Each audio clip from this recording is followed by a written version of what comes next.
अपने ही चंचल मन को एकाग्र, स्थिर एवं शांत करने की दृष्टि से साधना करते करते आज 732 दिन हो गए। तारीख 8 नवंबर सन 2023, दिन बुधवार, प्रातःकाल का समय।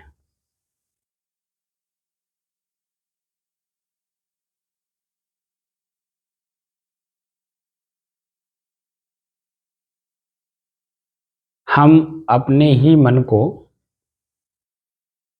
एकाग्र, स्थिर एवं शांत करने का अभ्यास क्यों कर रहे हैं, साधना क्यों कर रहे हैं?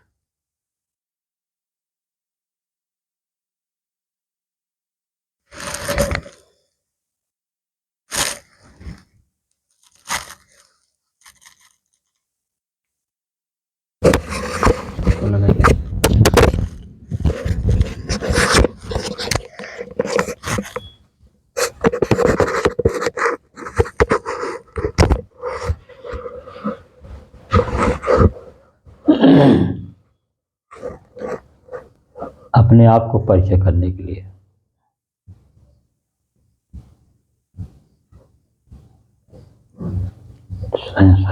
स्वयं के परिचय करने के लिए लगा रहे।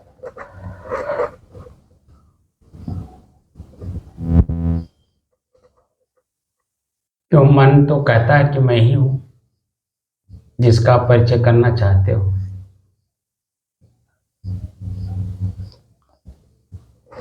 ये तो यहाँ 2 घंटे आप बैठे हैं,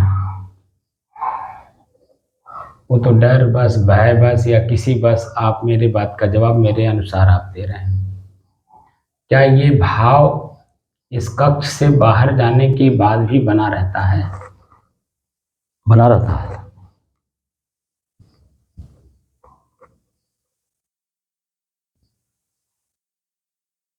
ये तो आपका मन कह रहा है। क्या यही तो चंचलता है? बिना गहराई में गए आपका मन तुरंत जवाब दे दिया। तुरंत जवाब देने का मतलब ही है कि मन बोल रहा है, क्योंकि उस पर मंथन, चिंतन, उसकी वास्तविकता बिना जाने उत्तर देना, ये तो ये मन ही का काम है ना। तो आपका जो प्रकट हुआ शब्द उच्च चंचलता के साथ, वो मन ही है तो उत्तर सही, उत्तर में कभी नहीं है। लेकिन जो उत्तर मिला वो तत्काल मिला, इसलिए ये साबित होता है कि मन ने मन ही को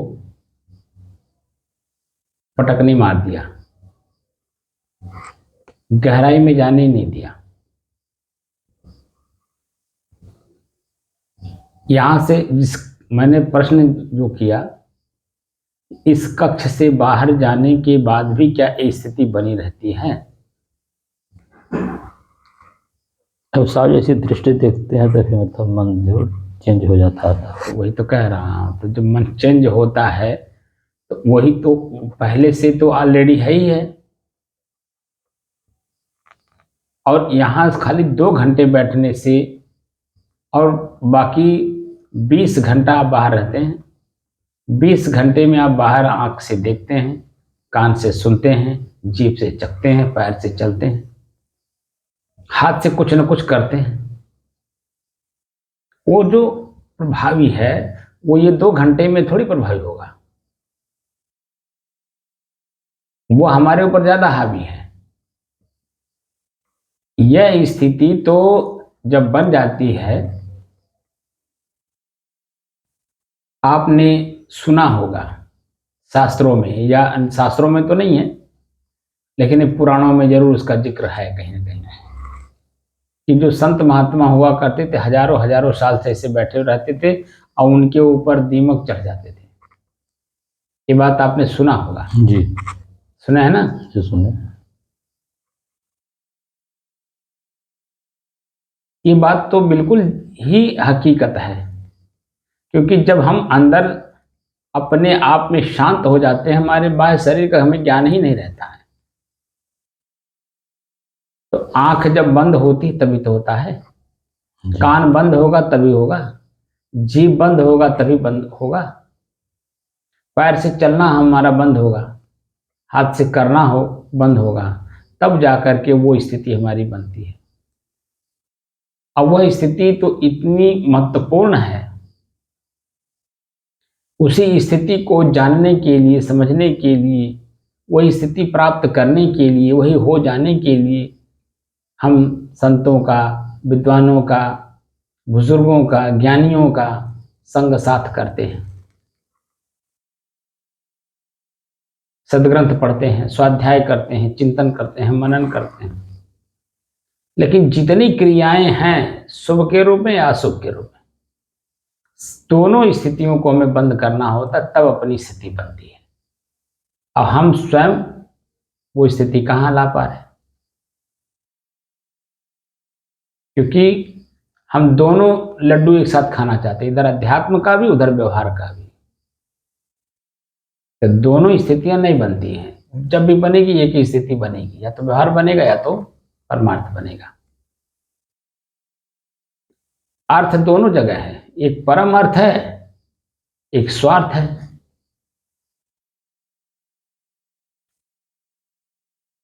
तो परम अर्थ और स्वार्थ आध्यात्मिक दृष्टि से दोनों एक ही हैं, लेकिन हमने उसको व्यवहार में मिला दिया, इसलिए वो स्वार्थ कहते बड़ा स्वार्थी है, यानी अपना काम निकाल लिया और चला गया, हमारा काम किया ही नहीं, बड़ा स्वार्थी है। आज जो भक्त होते हैं, ज्ञानवान होते हैं, उसको कहते हैं बड़ा परमार्थी है, अच्छा काम करते हैं। लेकिन स्व अर्थ, परम अर्थ दोनों एक ही चीज है। परम माने श्रेष्ठ, अर्थ माने प्रयोजन। स्वयं माने स्वयं का अर्थ, स्वयं का प्रयोजन, वही जो है निज तत्व, स्वयं की स्थिति। तो परम अर्थ में और स्वार्थ में शब्द का अंतर है, लेकिन है वही एक ही चीज।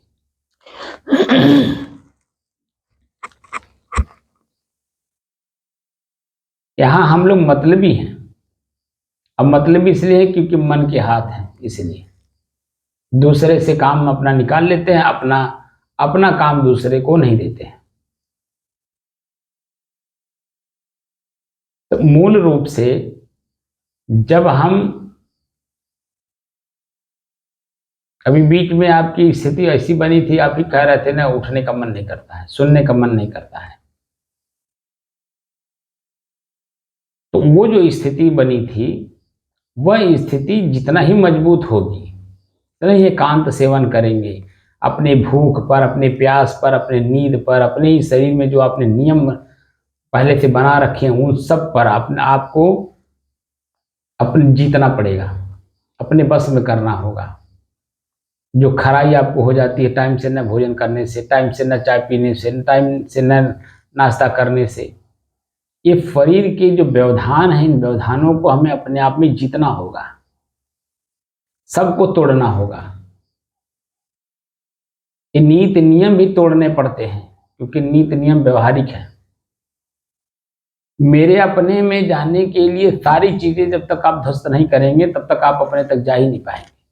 ध्वस्त करना होगा बाह्य जो हमने अनादिकाल से नीति नियम तमाम दुनिया भर की चीजें पालन किए हैं, लेकिन क्या हम अपने आप में स्थिर रह पाए? एक जन्म की बात छोड़िए, अनेकों जन्म, हजारों जन्म, लाखों जन्म, करोड़ों जन्म, अरबों जन्म, अब अंत में कह दें अनादिकाल से जन्म ले ही रहे हैं और मर ही रहे हैं। नीति नियम, जिस शरीर में हम जन्म ले रहे हैं, उस शरीर के नीति नियम का पालन भी किए।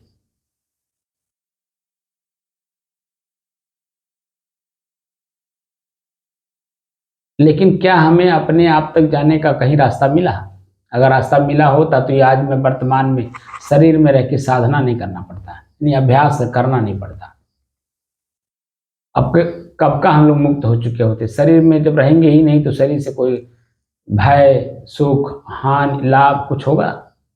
जब शरीर ही नहीं है, सारा कुछ तो इसी शरीर से ही संबंधित है, और हम शरीर से परे होना चाहते हैं, यानी शरीर से ही शरीर में जो आसक्ति है, इसी आसक्ति को ही तो तोड़ना चाहते हैं।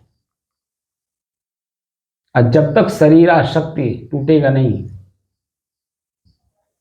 तब तक आप तक पहुंचने में ये मन तो कह देता मैं जानता हूं, पहचानता हूं, सब कुछ करता हूं, वो कहता है, लेकिन क्या हकीकत पूछिए तो मन आपका हमेशा आपके बस में है। आपके अपने ही बस में ही अपना मन नहीं है। जब मन बस में नहीं है तो फिर हम उसको शांत का अनुभव कैसे करेंगे कि हमारा मन शांत है।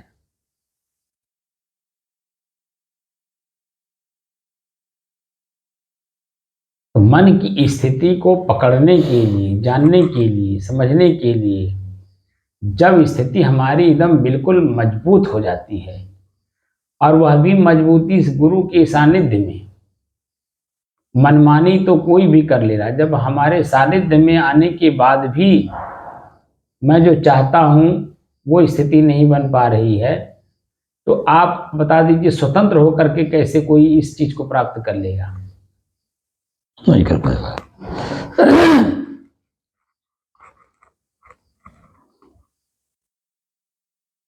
बच्चे के शरीर का जो ग्रोथ होता है वो माँ के सानिध्य में होता है, क्योंकि माँ समय समय से सब कुछ बच्चे के साथ करती है।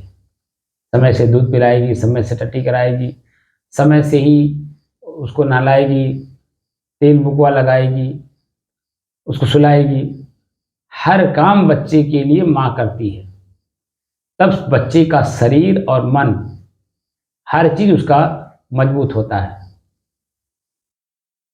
बच्चा जन्म तो ले लिया, माँ का सानिध्य ना ले, तो आप बता दीजिए शरीर उसके बच्चे के शरीर का ग्रोथ कैसे होगा? यही स्थिति यहां भी है। जैसे बच्चा कमजोर है, जन्मत हुआ बच्चा, वैसे आप हम सभी लोग भी गुरु के सामने जन्मत हुआ बच्चा है, कमजोर है। ठोंक बजा करके मजबूत करने का काम तो गुरु करते हैं, जो स्वयं अपने आप में स्थिर है, शांत हैं और एकाग्रचित हैं, लगन पूर्वक अपने काम को कर रहे हैं। उनके सानिध्य में जब हम जाएंगे तब होता है।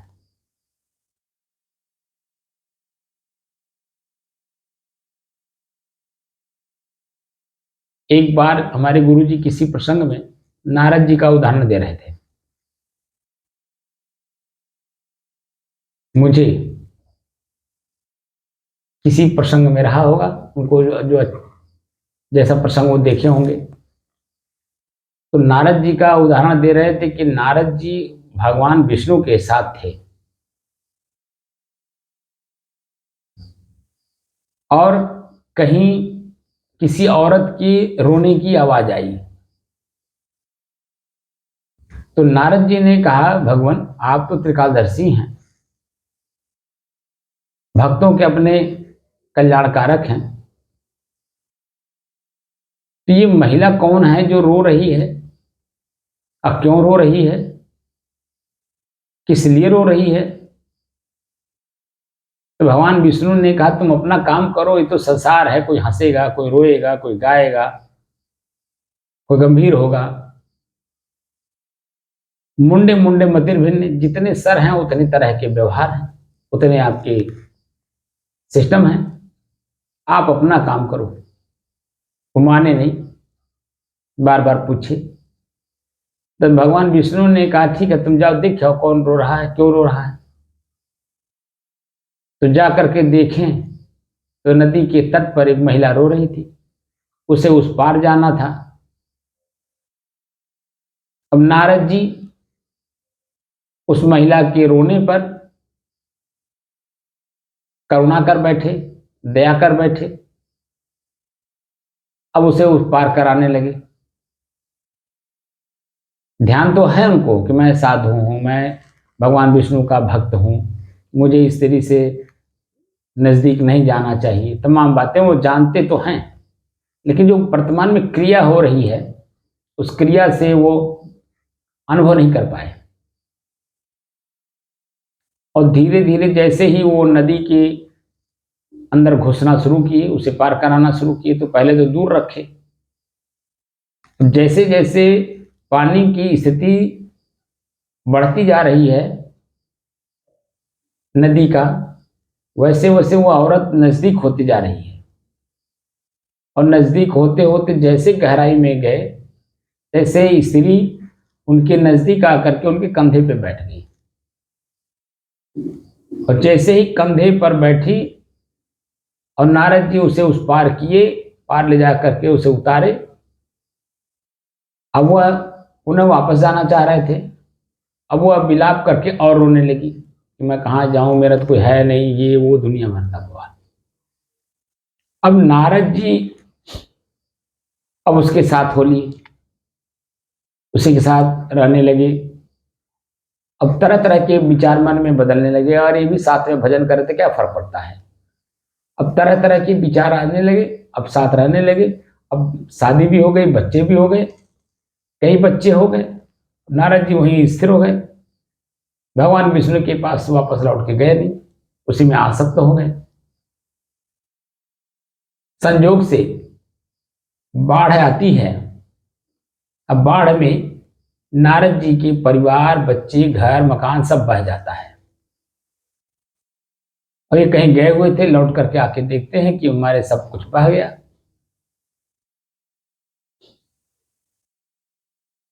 विलाप करके खूब रोते हैं।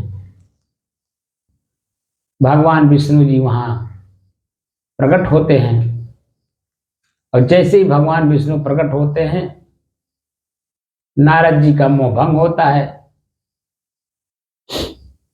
पुनः भगवान विष्णु के साथ हो लेते हैं। तो ये दृष्टांत है विष्णु पुराण की।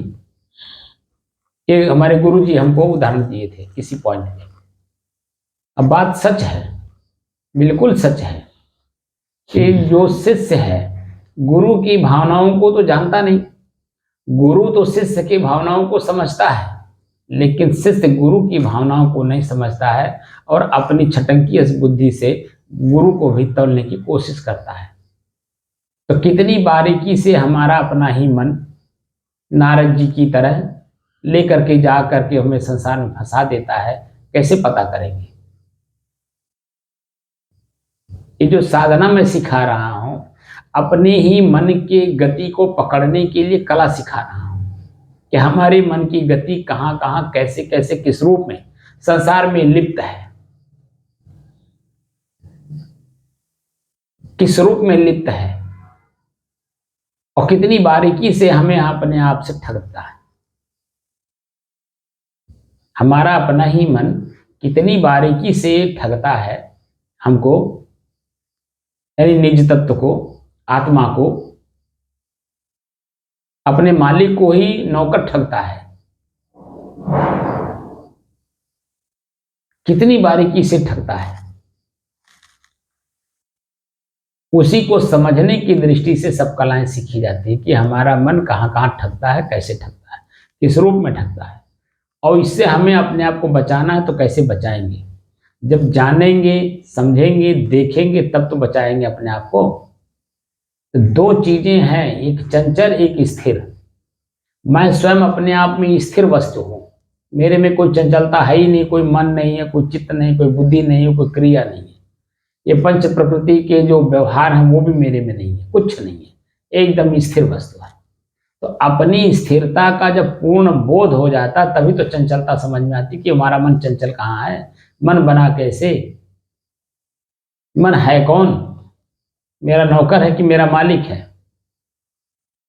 मालिक कहीं भी आप देखिए, किसी भी जगह पर वह गंभीर होता है, वह अपने सीट पर आराम से बैठा हुआ होता है। लेकिन जो नौकर होता है वो तीन तीन तीन तीन तीन तीन तीन चलते रहता है, काम करते रहता है, और अपने को ही शो करता है कि मैं ही इस जगह का मालिक हूं। क्या कभी आपने ऐसा अनुभव किया है? किसी दुकान पे जाइए, किसी मकान पे जाइए, बड़े मकान पर जहां नौकर चल रहे हैं, हाँ खाते हैं हम ही, सर्वे सर्वा है। नौकर खाते भी हैं कि हम ही सर्वे सर्वा हम ही है। वही तो कह रहा हूं, बताइए क्या कहना है, क्या करना है, हम ही सब कुछ कह देते हैं। मैं वही बात तो कह रहा हूं जी। कि नौकर अपने आप को ही सब कुछ कहता है, और अभी कोई समस्या उसके सामने रखिए कि हमें 10,000 रुपया चाहिए, जरा हमें दे दीजिए, तो कहीं मालिक जाने पे तब क्या कहेगा? तब कहेगा मालिक जाने। मालिक अभी है नहीं। और अभी अगर उस देना हो कि मुझे देना है मालिक को, तो खिलाइए, हम तो दे देंगे हम। यही जो बारीकी है, इसी बारीकी को तो ही हमें समझना है अपने ही अंदर में। कैसे समझेंगे? निज तत्व हमने यहाँ आपको शब्दों के माध्यम से समझा दिया, बता दिया, और सबको मैं उस बात को बता दिया, कल सुबह भी और कल शाम को भी। मोक्ष, कैवल्य, निज तत्व, स्वरूप, आत्म स्थिति, स्वरूप स्थिति, स्वपदार्थ, तमाम बातें हमने बताई सुबह वाले में। शाम वाले में हमने निज तत्व की बात की। तो चर्चा मात्र कर लेने से क्या हमें स्वयं अपने आप में निज तत्व का और मन का, प्रकृति का क्या बोध हो गया? नहीं। स्वयं अपने खुद पढ़ना पड़ता है कि आखिर है कौन। तो ये जो चित्त वृत्तियां चलती रहती हैं शुभ अशुभ के रूप में, ये प्रकृति तो है, यही मन है। और ये दोनों जब तक शांत नहीं होंगी, क्योंकि हम इसके दृष्टा, हम इसके साक्षी हैं। जैसे बाहर आंख से देख करके हम अपने आप को मानते हैं कि मैं महात्मा हूं, राम लखन दास हूं, क्योंकि आंख से देख रहे हैं, शरीर से बोल रहे हैं, शरीर के अंगों से अपने को समझ रहे हैं। लेकिन यही ये भी कहते हैं कि मेरा आंख, मेरा कान, मेरा नाक, मेरा हाथ, मेरा पैर, ये भी बोलते हैं। तो मेरा का मतलब मेरे से अलग। क्या कभी अलग अपना हाथ अपने को महसूस किया? क्या अपने से अलग कभी अपना आंख अपने को महसूस कराया? या कान अपने से कभी अलग महसूस कराया? क्योंकि हम लोग मोटी मोटी चीजों में उलझे हुए हैं। मेरा घर, मेरी पत्नी, मेरे बच्चे, मेरा ये, मेरा वो, मेरा, और अपने आप को जानते ही नहीं। कि जितने लोगों को आप अपना अपना कह रहे हो, वो आपसे लाभ मिल रहा है तब आपके हैं। अभी लाभ देना बंद कर दीजिए जरा।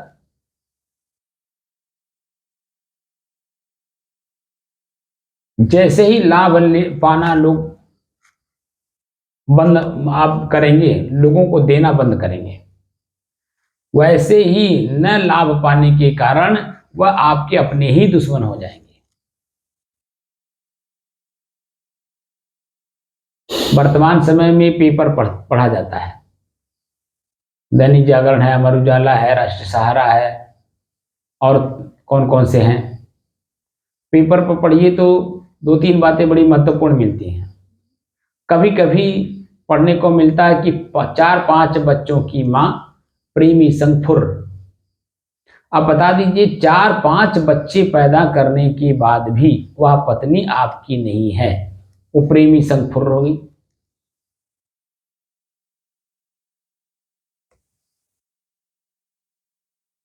ये मैं पेपर पढ़ के कह रहा हूं।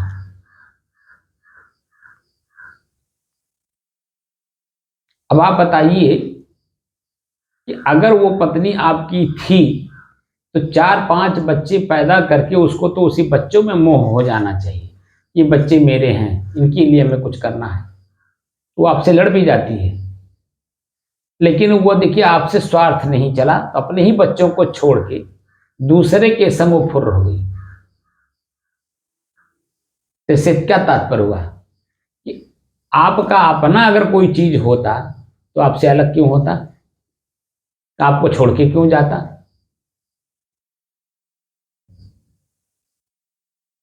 तो ये मोटे मोटी चीजें आपको दर्शाती हैं कि ये आपके नहीं है। वह तो आपसे लाभ जंच रहा है, इसलिए डर बस, भय बस, प्रेम बस, स्वार्थ बस वो आपके साथ है, प्रारब्धानुसार कह लीजिए। लेकिन जैसे इसमें से कोई व्यवधान आया, तैसे वही आपके अपने ही लोग अपने ही दुश्मन बनते हैं। दुश्मन कहीं बाहर से नहीं आते। आपसे आपका अपना स्वार्थ न चलने का कारण व्यक्ति आपको अपना दुश्मन मान लेता है, या आपका स्वार्थ दूसरे से नहीं चल रहा है तो आप दूसरे को अपना दुश्मन मान लेते हो। यहां स्वार्थ को खत्म कर दीजिए, स्व में स्थित होइए।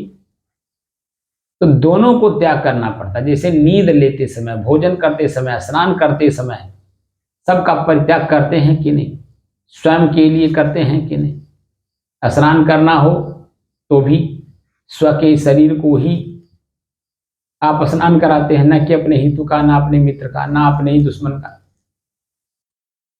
आप अपने शरीर को नहलाते हैं। साबुन आप अपने शरीर में लगाएंगे, मैल आप अपने शरीर का छुड़ाएंगे।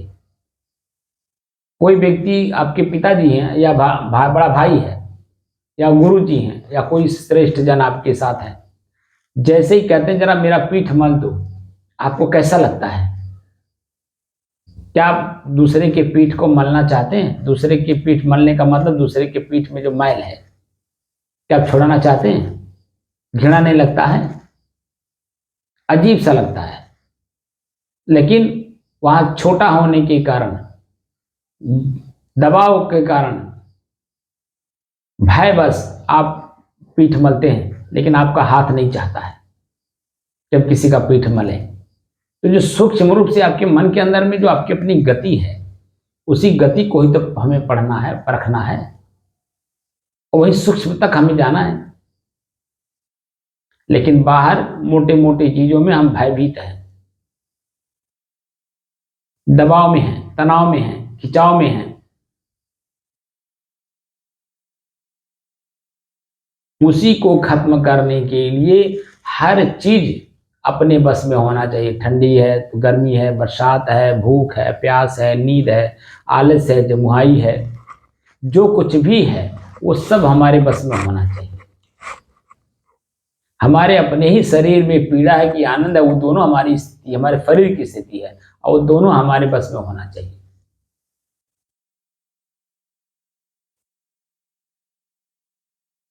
पीड़ा कब हो रहा है, आनंद की अनुभूति कब हो रहा है, इस बात का जिक्र आपको समय समय से आपको मिलेगा।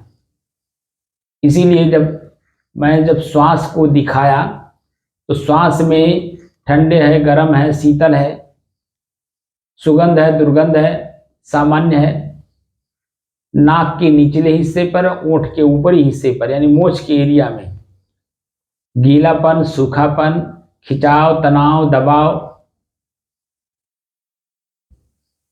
खुजली, तरह तरह की चीजें हमने क्यों दिखाई, क्यों अनुभव कराया उसको कि समय समय से मिलेगा। इसलिए कि इनकी अपने ही मन की बारीकी को समझने का प्रयास करिए कि कितनी बारीकी से हमें किस जगह पे कैसे छलता है हमारा अपना ही मन। इन सब चीजों को कराने का एक ही उद्देश्य है कि ये सब अलग हैं, मेरे से अलग हैं, अब मैं शुद्ध शांत इनको जानने वाला,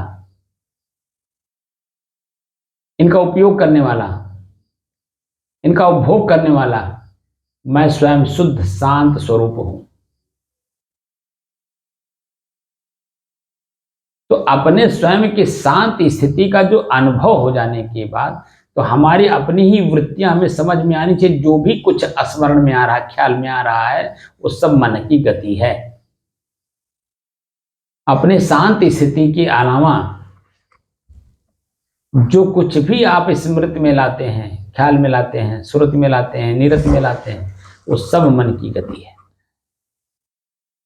कि अपने ही अपने मन की गति को हम कैसे पकड़ें, क्योंकि ये मेरे हैं, न कि मैं हूं। निज तत्व मतलब मैं स्वयं, और ये सब बाह्य चीजें सब प्रकृति की हैं। हमारा शरीर भी प्रकृति है, हमारे शरीर में माटी, पानी, आग, हवा, आकाश है, अपनी क्रियाओं में चल रहा है। न चाहते हुए हम अपने ही शरीर के किस हिस्से में जा करके कोई काम कर रहे हो, बताइए। तो इससे साबित होता है कि प्रकृति अपने स्वतः कार्य कर रही है। हम मुंह को सिर्फ भोजन दे देते हैं, गले के रास्ते नीचे उतार देते हैं, लेकिन पेरता कौन है? रस अलग कौन करता है? खून अलग कौन करता है? मटेरियल कौन अलग अलग करता है? क्या वहां हम जाके करते हैं? इसका मतलब हुआ कि हम ये स्वतः अपने सब कार्य अपने आप स्वतः हो रहे हैं और सब प्रकृति में हो रहे हैं। मुझे कुछ नहीं वहां करना होता है। मुझे तो जो मानव शरीर मिला है वो इसलिए मिला है कि स्व को पहचान कर स्व में स्थित हो जाए, यानी मोक्ष प्राप्त कर ले, यानी दुखों से सदैव के लिए अपने आप को मुक्त कर ले।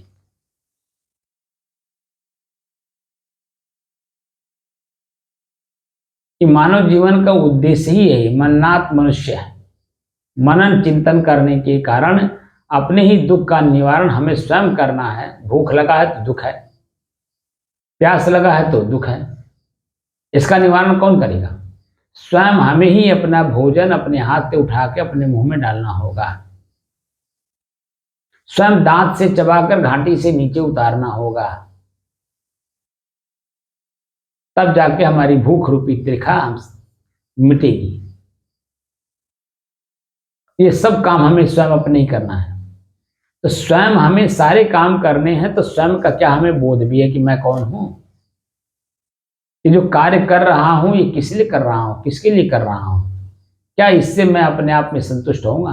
पेट संतुष्ट हो सकता है, बुद्धि दिल दिमाग संतुष्ट हो सकता है, बाहर के लोग संतुष्ट हो सकते हैं, लेकिन क्या अपने आप में मैं संतुष्ट हूं? भोगों को भोगने से नहीं मैं संतुष्ट होता है, बल्कि भोगों को त्यागने से मैं संतुष्ट होता हूं और स्थिर होता हूं। क्या इस बात की जानकारी हमें है?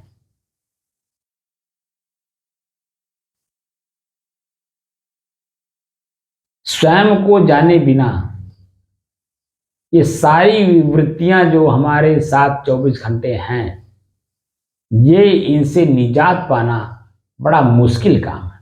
अब मुश्किल काम को आसान करने के लिए ही स्व में अपने आप में तो बुद्धि है नहीं, इसलिए गुरु का सानिध्य लिया जाता है। जो इसके मर्मज्ञ हैं, इनके जानकार हैं, उनके सानिध्य में रह करके धीरे धीरे धीरे धीरे एक एक करके वो बुराई को छुड़ाते हैं। तो एक एक अच्छाई से पहले सिखाते हैं। एक अच्छाई आपको सिखाए तो एक बुराई अपने आप छूट गई। पहले बाह्य जो इसमें हम उलझे हुए हैं, दुख और पीड़ा पा रहे हैं, उस दुख और पीड़ा को पहले दिखाकर समझाकर आपके जीवन से निकलवाने का प्रयास करते हैं। और जैसे ही आप निकाल दिए, तैसे दूसरा अच्छाई के रूप में आपके अपने ही जीवन में वह अस्थायी रूप से घर कर जाता है। ये स्थितियां बनती हैं शुरुआती दौर में, लेकिन निज तत्व तक जाने के लिए, यानी स्वरूप स्थिति तक जाने के लिए हमें इसका भी परित्याग करना होगा। भूख को जीतना होगा, प्यास को जीतना होगा, नींद को जीतना होगा। हर वस्तु पे हमारे अपनी कमांड होनी चाहिए, हमारी पकड़ होनी चाहिए। ये हमें अपने पकड़ में ना रखें, हमारे पकड़ में ये रहें। तब हम जब चाहेंगे, जहां चाहेंगे, जैसे चाहेंगे, जिस रूप में चाहेंगे, अपने मन को शांत कर लें।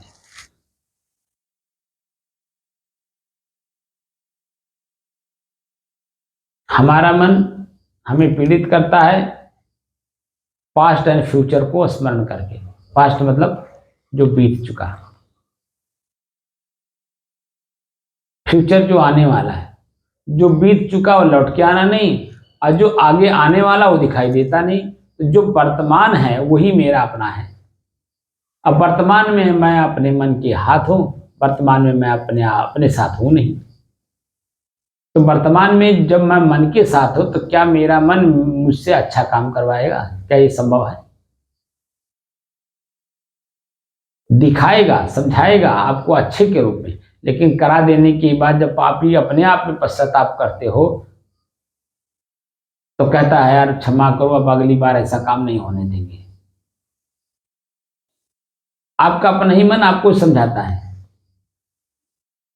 आप मन को अपने बस में नहीं कर पा रहे, बल्कि मन आपको अपने बस में कर लिया और समझा भी ले जाता है।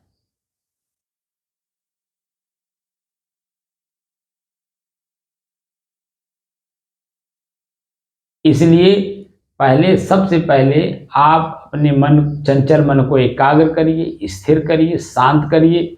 उसके बाद तब दो वृत्तियां आपस में वार्तालाप करती हैं। उसमें से मेरी वृत्ति स्वयं की कौन है, प्रकृति की वृत्ति कौन सी है? क्या दोनों ही वृत्तियां प्रकृति की हैं, या उसमें से एक प्रकृति की है?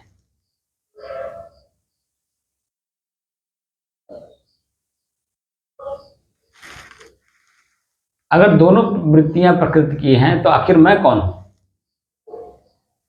तब यही उसी प्रश्न का उत्तर मिलेगा कि इन दोनों वृत्तियों को जानने वाला सूक्ष्म रूप से कौन है। तो जो सूक्ष्म रूप से है वही आप हैं। वह मन वृत्ति के परे की अनुभूति है, स्व की अनुभूति है। और स्व में अनुभूति तभी करता है जब आंख बंद हो, कान बंद हो, नाक बंद हो, यानी शरीर की सारी क्रियाएं बंद हो और हमारा मन भी शांत हो। और ऐसी स्थिति में मैं दो वृत्तियों को पढ़ूं तो दो वृत्तियां जैसे ही मिली तो तीसरा भी उसी में आके हावी होने लगता है, यानी दोनों को जानने वाला तीसरा।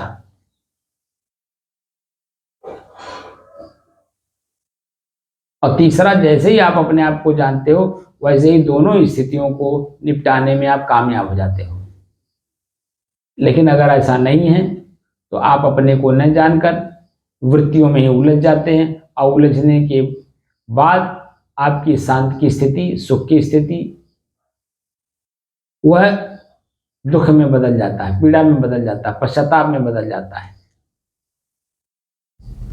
अब ऐसे हम लोग प्रतिदिन कर रहे हैं।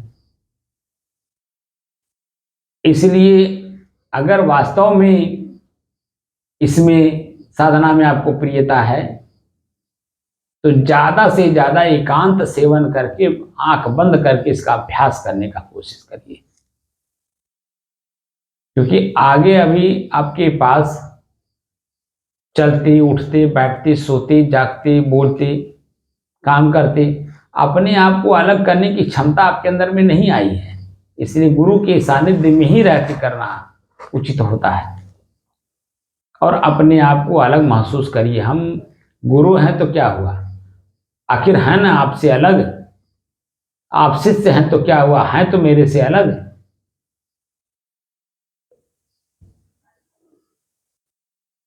दोनों ही एक दूसरे से अलग हैं। मैं आपसे अलग हूं, आप मेरे से अलग हैं। लेकिन मूल रूप से जब देखा जाएगा, सूक्ष्म तत्व के हिसाब से देखा जाएगा तो जो आप हो वही मैं हूं, जो मैं हूं वही आप हैं, जो मैं चाहता हूं वही आप चाहते हैं, जो आप चाहते हैं वही मैं चाहता हूं। इसका मतलब है कि मन की गति वहां अभी चल रही है। चाहना जितना कुछ होगा वो सब मन की गति में है।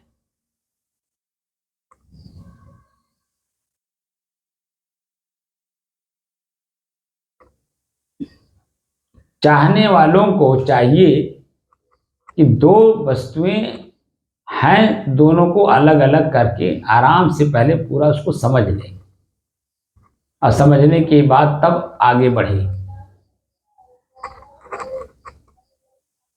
तो निज तत्व को ही जानना है। तो निज तत्व आत्म स्थिति, स्वरूप स्थिति, कैवल्य, मोक्ष, निर्वाण। निर्वाण का मतलब होता है बाण और निह। निह विशेषण लगाया है बाण में।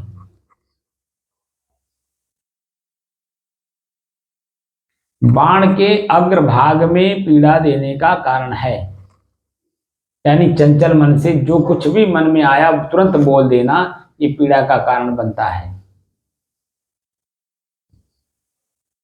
निह विशेषण लगा दिया बाण में कि ऐसी व्यवहार की जाए बाण से कि पीड़ा हो ही ना।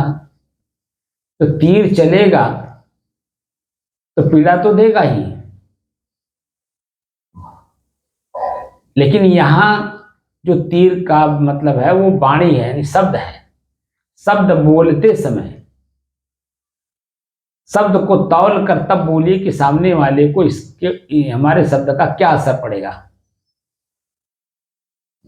अगर इस तरह से आप व्यवहार करेंगे तो आपके अपने ही सोचने में, बोलने में, करने में आप एकाग्र होंगे, स्थिर होंगे और अपने बस में करेंगे। और जैसे जैसे ये आपके बस में होते जाएंगे, मनोवृत्तियां होती जाएंगी आपके बस में, वैसे वैसे शुद्ध चीजें सोचेंगी, शुद्ध शुद्ध चीजें बोलेंगी, शुद्ध चीजों को छुएंगी। क्रिया भी अगर होगी तो क्रिया का प्रतिक्रिया ये मन वृत्ति नहीं करेगा। क्योंकि सारे झंझावात तो मन से ही है, और इसी अपने मन के झंझावात से अपने आप को मुक्त करना है। क्योंकि हम मन के चंगुल में फंस गए हैं। मन मेरे चंगुल में नहीं है, मैं मन के चंगुल में फंस गया हूं। उसी को दलदल कहा जाता है। अब मन जो कराता है वो हमें करना पड़ता है। जिस तरह से शांत स्थिति में हम लोग बैठे हैं, इस शांत स्थिति में हमारा अपना ही मन रहने ही नहीं देता है।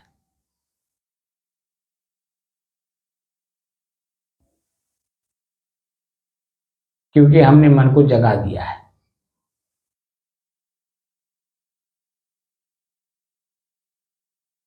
इसलिए अपने ही मन की गति को अपने आप में ही पकड़ बना के रखना है। लेकिन कैसे करेंगे? जब तक मन और मैं स्वयं दोनों का अंतराल अब सूक्ष्म रूप से नहीं जान पाएंगे, तब तक हम मन की ही गति में बह जाएंगे।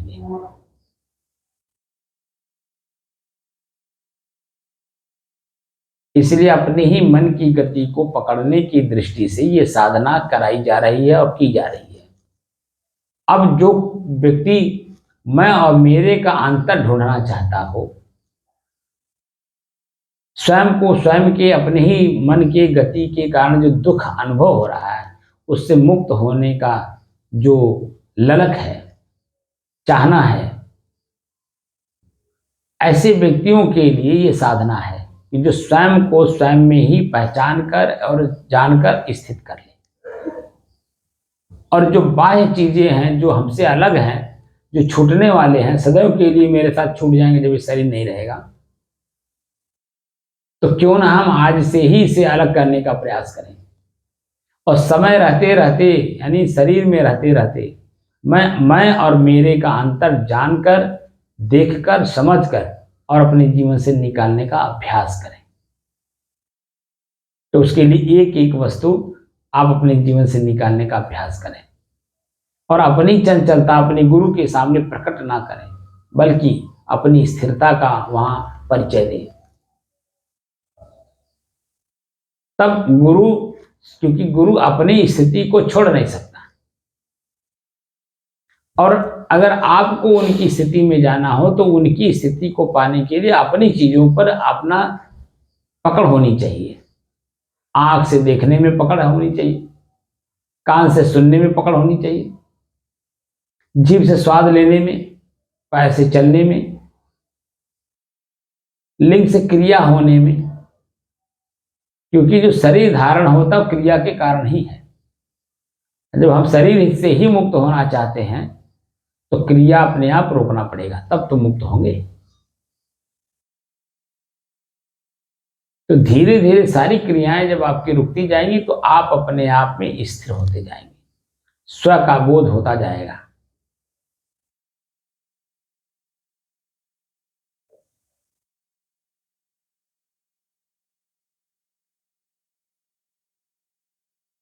स्व का परिचय स्वयं में कराने के लिए लाखों की तादाद में लोग नहीं हैं, वो कहीं इक्का दुक्का हैं जो स्व को स्वयं में स्थित कर रहे हैं, करने में लगे हैं।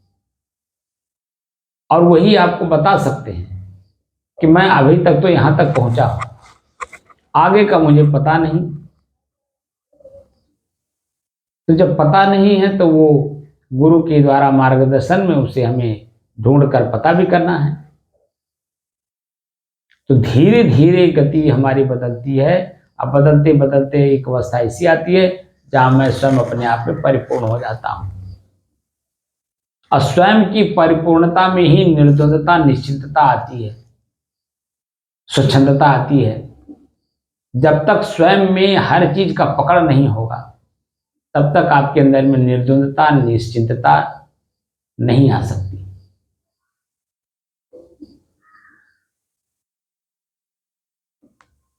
अब लगन किसके पास कितनी है उस चीज को जानने के लिए, समझने के लिए, उस चीज को पाने के लिए, ये तो हमारे और आप पे निर्भर करता है।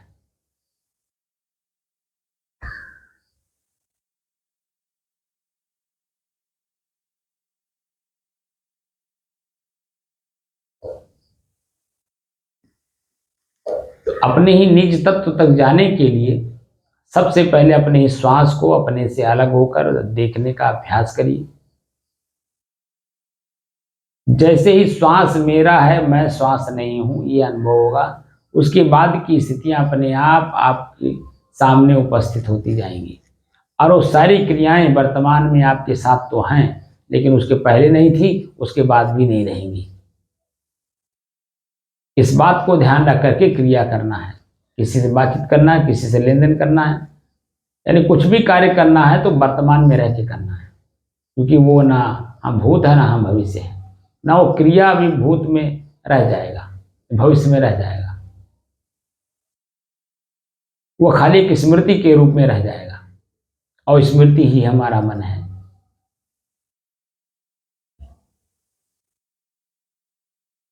और ये जो बात हमारे मन में आता है कि मैं किया, मैं नहीं कुछ करता हूं, ये प्रकृति अपने आप में रिसाइकिल कर रही है। वही माटी, वही आग, वही हवा, वही आकाश, वही तत्व, पांचों तत्व आपस में कार्य कर रहे हैं। न आपकी सुनते हैं न मेरी सुनते हैं। वो सुनने लायक हो हैं भी नहीं, क्योंकि वो है जड़ प्रकृति।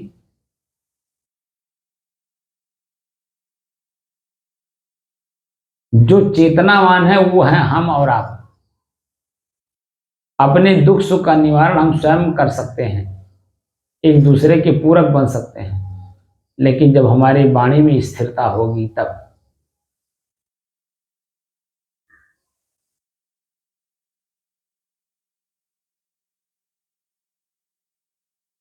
अपने ही आप तक जाने के लिए, अपने आप को ही देखने के लिए, अपने आप को ही जानने के लिए, और अंत में अपने आप को समझने की दृष्टि से हमें अपने ही श्वास को अपने से अलग होकर देखने का अभ्यास पूर्ण करना ही होगा। क्योंकि श्वास मेरे से अलग है, मैं श्वास नहीं हूं, ये कभी अनुभव ही नहीं हुआ। हम लोग तो ये समझते हैं कि यही मेरा जीवन है, ये श्वास मेरे जब बंद हो जाएगा तो मेरे जीवन लीला समाप्त।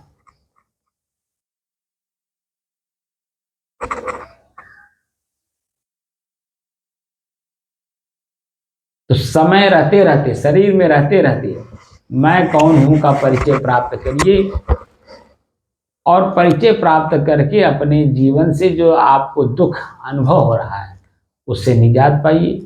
जो सुख है उसका अनुभव करिए। जब दुख नहीं रहा तो ये सुख भी नहीं रहेगा, ये भी ज्ञान रखिए। क्योंकि मैं स्वयं इन सब का साक्षी हूं, देखने वाला हूं, समझने वाला हूं, प्रयोग करने वाला हूं, और इन सबसे अलग हूं। तो अलग की वस्तु अलग में ही रहे, ये बात की जानकारी वही दे पाएगा जो अपने से अलग अपनी वस्तु को अनुभव कर चुका है।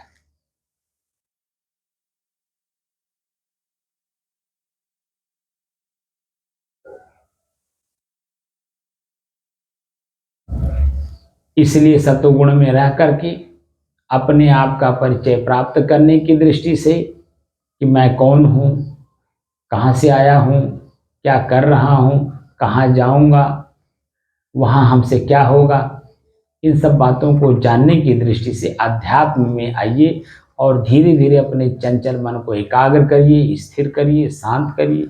और तब अपने आप का जब आप खोज करेंगे शांत मन से, शांत क्रिया से, शांत इंद्रियों से, तो आपका अपना ही बोध बड़ी जल्दी होगी। लेकिन आप जैसे इस तरह का काम नहीं करेंगे तो आपकी अपनी स्थिति पास होते हुए भी वह दूर हो जाएगी।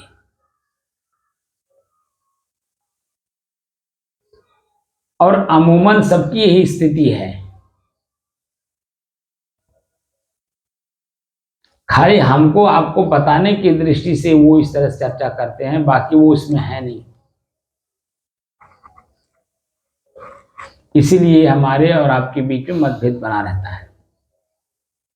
तो मतभेद ही तो दूर करना है। जैसे मतभेद दूर हुआ वैसे जो मैं हूं वही आप है, जो आप है वही मैं हूं। कहीं कोई बशर्ते मन अलग अलग है, क्योंकि आंख से अलग हमने देखा है, कान से हमने अलग सुना है।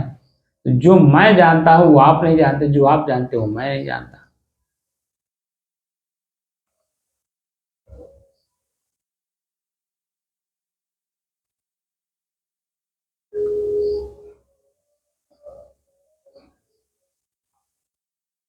तो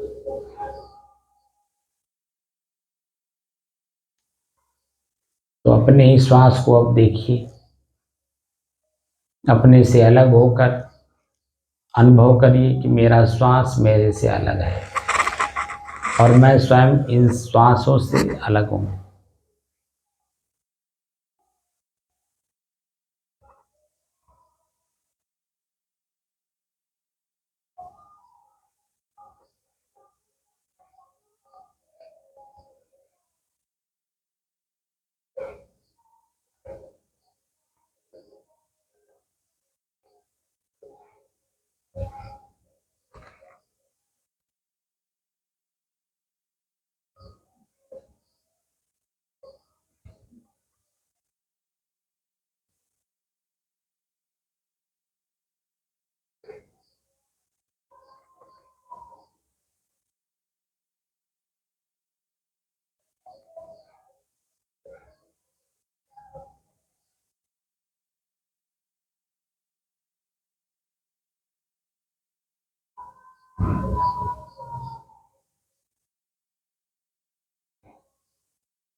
अब देखिए, जब वृत्तियां शांत हो जाती हैं तो हमारे शरीर की स्थिति कैसी बनती है, क्योंकि मन जागृत नहीं है, मन चेतना में नहीं है। अपने निज तत्व का वहीं पर बोध होता है। बोध मतलब अपने आप में स्थित हो जाता है। तो मन की सारी क्रियाएं, चेतना, ज्ञान, बुद्धि, चित्त, मन सब खत्म हो जाता है मन एकदम हल्का हो जाता है। और शरीर भी हमारा अपने आप में एकदम हल्का हो जाता जी, है। शरीर हल्का हो जाता है। स्वयं का अनुभव होता है। यही स्थिति, इसी स्थिति से बाह्य चीजों की तुलना करिए कि जो मेरी अपनी स्थिति है उसमें कुछ नहीं है। ये जो मैं लाभ हानि कमा रहा हूँ, दुख सुख पीड़ा आनंद भय कमा रहा हूँ, ये वहाँ है ही नहीं कुछ। वो तो हर परिस्थिति में आपके साथ है। ये स्थिति आपके हर परिस्थिति में आपके साथ है कि नहीं? वो परिस्थितियां बनती हैं, बिगड़ती हैं, लेकिन सब बैराग नहीं इतना हो पाता है। बैराग इतना नहीं हो पाता है। मैं बैराग कहाँ कहाँ करा रहा हूँ। मैं स्थिति के बारे में जानकारी देना कि तुलनात्मक जब अध्ययन करेंगे तो आपकी स्थिति मजबूत होगी।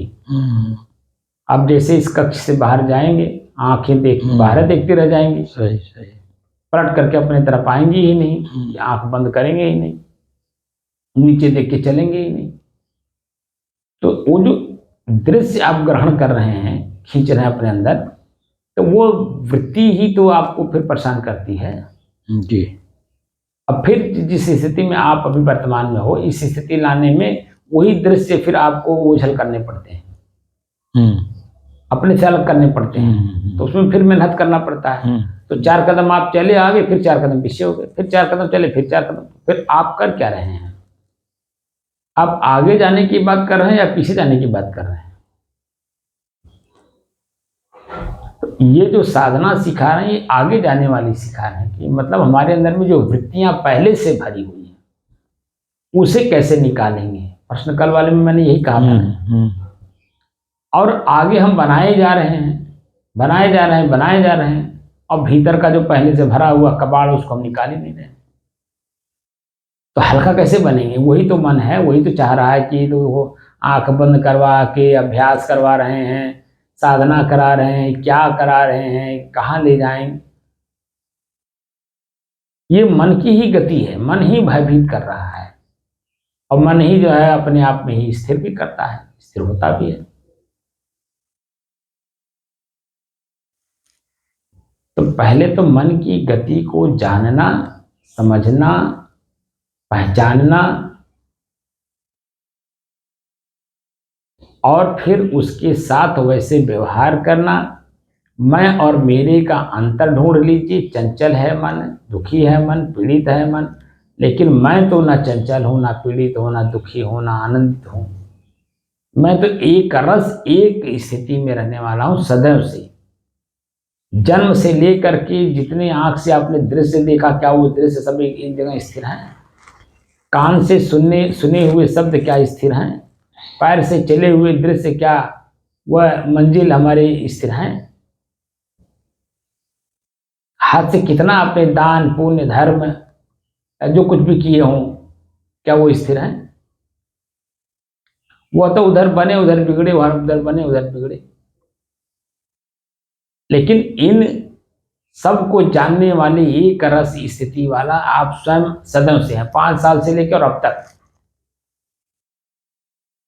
एक रस है कि नहीं? जी। आपके शरीर की स्थिति बदल गई, मन की स्थिति बदल गई, परिवार की स्थिति बदल गई, समाज की स्थिति बदल गई, सब कुछ बदल गया, लेकिन आप एक रस वही हैं। और अपने एक रस भाव का हमें अनुभव करना है ना। तो एक रस भाव कैसे अनुभव होगा? उसी चीज का तो यहां मैं अनुभव करा रहा हूं कि अपने एक रस भाव का, सदैव रहने वाले भाव का हमें बोध हो।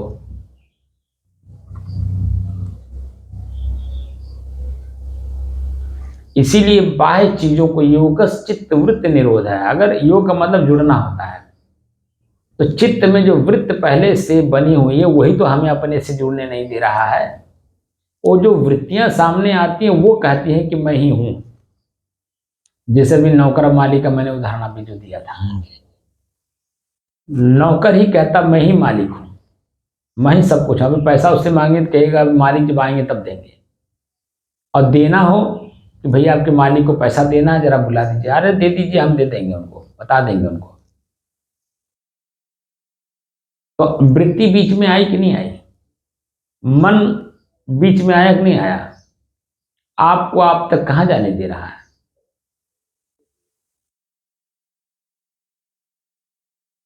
नौकर दरवाजे पर ही पैसा ले लेता है, दरवाजे से ही वापस कर देता है, लेकिन जब हम मालिक से मिलते हैं तो दरवाजे के भीतर मिलता है। तब जब मालिक मिलते हैं, दरवाजे के भीतर मिलते हैं, तो क्या करते हैं, पहले आपको बैठाते हैं, पानी पिलाते हैं, चाय पिलाते हैं, फिर आपसे आराम से बातचीत करते हैं, फिर आप अपना पॉइंट कहते हैं, अपना पॉइंट पे अपना पैसा दे करके अपना खाते में आपने वो लिखे होंगे उसको कटवाते हैं। सब कुछ मालिक और आप में जो मतभेद बना हुआ था वो मतभेद वहीं तुरंत दूर हो जाता है कि नहीं। लेकिन आप नौकर को दे देंगे तो मतभेद मालिक से और आपका बना ही रहेगा। उन्होंने जिस डायरी में नोट किया होगा डायरी से काटे ही नहीं। ये नौकर वह समय से दिया कि नहीं दिया, उन्हें बताया कि नहीं बताया, मन में शंका बना रह जाता है कि नहीं। तो मन की शंका को दूर करना ही तो आपका अपना काम है। मन की शंका दूर कर लीजिए, वस्तु स्थिति का ज्ञान कर लीजिए, वस्तु स्थिति से अपने स्वयं का भेंट कर लीजिए। तो निज तत्व मैं स्वयं ही स्थिर हूं, यही निज तत्व है। और जो दृश्य आंख के सामने पड़ रहा है, कान के सामने पड़ रहा है, जीभ के सामने पड़ रहा है, लिंग के सामने पड़ रहा है, पैर के सामने पड़ रहा है, हाथ के सामने पड़ रहा है, वो सब क्षणिक हैं और वही मुझे प्रभावित करके जाते हैं। और मन कहता है कि मैंने किया, जो कि वो प्रकृति में हो रहा, न कि आप में हो रहा है। क्योंकि हाथ भी प्रकृति, आंख भी प्रकृति, मन भी प्रकृति, जीव भी प्रकृति, बुद्धि भी प्रकृति, पैर भी प्रकृति, सब कुछ प्रकृति ही है। मैं इन सब का भोक्ता हूं और मैं को मैं में ही स्थापित करना है, तभी आपका मोक्ष होगा। और ये चीजें स्वयं के इसी शरीर में रहने पर ही होगा और इसी शरीर से अभ्यास करने से ही आप अपने आप से, अपने ही वस्तुओं से, व्यक्तियों से, वृत्तियों से अपने आप को मुक्त कर पाएंगे। मरने के बाद आप कहाँ जाएंगे, क्या करेंगे, कौन पता है। इसीलिए कहा जाता है कि जियत न तरे मुए का तरिहो, जियत ही जो न तरे। जिंदा रहते रहते, शरीर में रहते रहते अपने आप को, अपनी ही वृत्तियों से हमें पार पाना है, अपनी ही वृत्तियों को अपने बस में करना है। हम जब चाहेंगे तब अपने आँख से देखेंगे, हम जब चाहेंगे तब हम कान से सुनेंगे, हम जब चाहेंगे तब हम अपने जीभ से बोलेंगे। ये हम लगातार नहीं बोलेंगे, लगातार नहीं सुनेंगे, लगातार नहीं देखेंगे तो हमारी वृत्तियां बदलेंगी नहीं, हमको उलझाएंगी नहीं। अपने आप को ही हमें जानना है और अपने आप में वही जो मैं जानने की कोशिश कर रहा हूँ, जो जिस दिन जान जाऊंगा वही निज तत्व है। और अपने ही निज तत्व में निज तत्व को स्थापित कर शांति स्थिति, एकरस स्थिति बनाए रहिए, ये आपका अपना कर्तव्य है। और नहीं तो अभ्यास करते रहे। ऐसे तो लाखों लोगों को मैं देख रहा हूँ, गुरु के पास जा रहे हैं, 2-4 साल रह रहे हैं, 10 साल रह रहे हैं, 20 साल रह रहे हैं, जीवन भर रह रहे हैं, लेकिन जो वृत्तियां हैं हमारी वैसी की वैसी बनी रह जा रही हैं। खाली एक अहंकार पैदा हो जाता है कि मैं ज्ञानी हूँ, मैं ध्यानी हूँ, मैं गुणवान हूँ, मैं संत हूँ, मैं साधु हूँ। ये खाली वृत्तियां बन के रह जाती हैं, लेकिन स्वयं में स्वयं का स्थापन नहीं हो पाता है।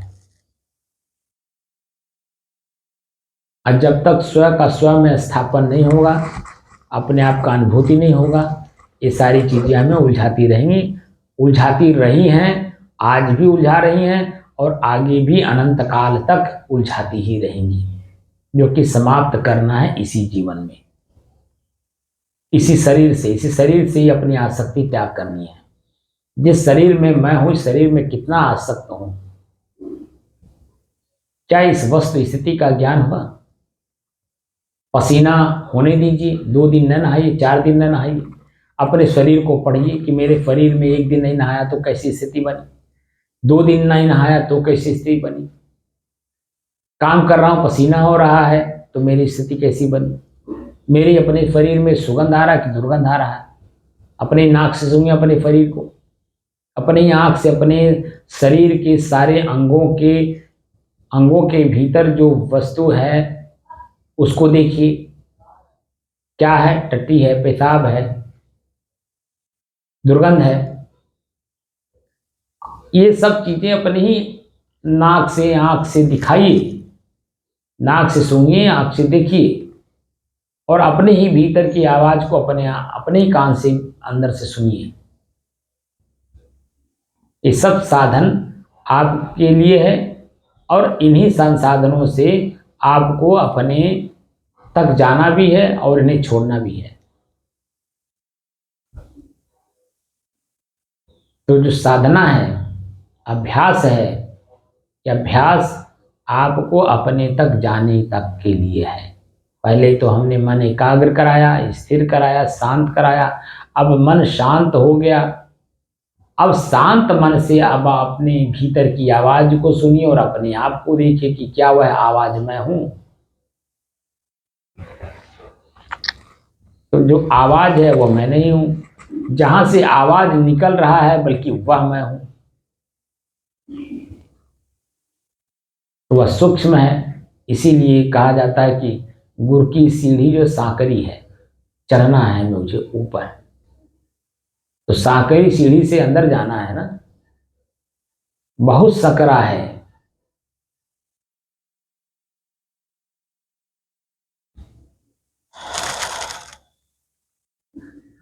धीरे धीरे रे मना धीरे सब कुछ होए, माली सींचे 100 घड़ा ऋतु आए फल हो। अभ्यास करते रहिए, अपने आप को अलग समझते रहिए, वृत्तियों को अलग समझते रहिए, सब समझ में बात धीरे धीरे आ जाएगी। लेकिन यह है कि घर पर भी, खेत में भी, दुकान में भी, चलते भी, उठते भी, बैठते भी, भोजन करते हुए भी अपने आप को अलग समझने का प्रयास करिए। हर जगह मैं अलग हूँ, मैं अलग हूँ, मैं अलग हूँ, ये दृश्य सब मेरे है न कि मैं हूँ, ये स्वतः अपने आप में जहाँ हैं जैसे हैं वैसे ही रह जाएंगे। मुझको मुझ तक जाना है, इन दृश्यों से हम अपने आप को बचा के रखें, और बचा करके ही रखने का काम है सावधानी, सतर्कता। सावधानी पूर्वक, सतर्कता पूर्वक आप अपने आप को जानिए, समझिए, देखिए, स्थिर होइए, शांत होइए, शांति का अनुभव करिए, और अपने ही वृत्तियों, जिस वृत्ति से आपको कष्ट पीड़ा महसूस हो रहा है उसको अपने से अलग करिए। जैसे अलग किए तैसे अपना जो कष्ट हो रहा था, पीड़ा हो रही थी, उससे अपने आप आनंद और सुख का अनुभव होगा। बस वृत्तियों को समझना है। वृत्ति जैसे समझ में आई, दुख का स्थिति आई तो सुख में कैसे बदल रही है, सुख में तुम्हारी वृत्ति है तो दुख में कैसे बदल रही है, सब आ जाएंगे। और मैं इन सब का जानने वाला, अलग, शांत स्वरूप, स्थिर। ये वृत्तियां मेरे मेहमान हैं, आए और गए, लेकिन मैं स्वयं अपने आप में अपने आप का ही मालिक हूं। मैं तो स्वयं के मालिक होने का अभ्यास करिए, धीरे धीरे धीरे धीरे अपने आप में स्थिर होइए, और इस संसार रूपी दुख से अपने आप को बचा लीजिए, मुक्त कर लीजिए। ये हमारी शुभकामना है। साहे बंद कर लीजिए।